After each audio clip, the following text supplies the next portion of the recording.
নোয়াখালীর কোম্পানিগঞ্জে মায়ের মরদেহ রেখে সম্পত্তি নিয়ে বিরোধে জড়িয়ে পড়েছেন আপন দুই ভাই। হৃদয় বিদারক এই ঘটনা ঘটেছে গত বুধবার ৯ অক্টোবর উপজেলার সিরাজপুর ইউনিয়নের ৯ নং ওয়ার্ডের শাহজাদপুর গ্রামের এনুমিয়ার বাড়িতে।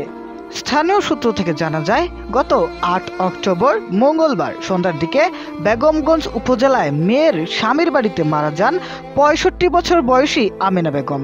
পরে তার মরদেহ দাফনের জন্য স্বামীর বাড়ি শাহজাদপুরে নিয়ে আসা হয়। মরদেহ বাড়িতে আনার পর থেকেই দুই ছেলে নজিবুল্লাহ ও সাইফুল্লাহ সম্পত্তি নিয়ে তর্কে জড়িয়ে পড়েন।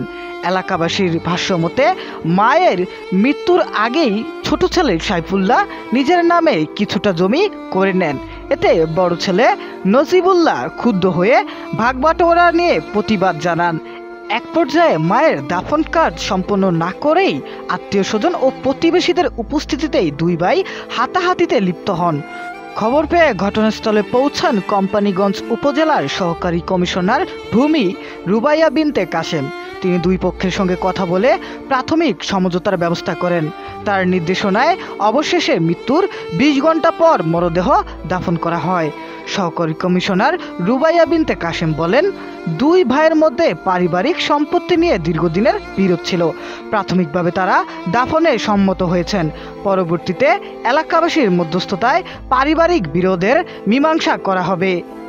স্থানীয়দের ভাষ্যমতে, মায়ের মরদেহ রেখে সম্পত্তি নিয়ে এভাবে বিরোধে জড়ানো অত্যন্ত হৃদয় বিদারক ও সামাজিকভাবে লজ্জাজনক ঘটনা। এলাকায় এখন এ নিয়ে তীব্র ক্ষোভ ও সমালোচনা সৃষ্টি হয়েছে।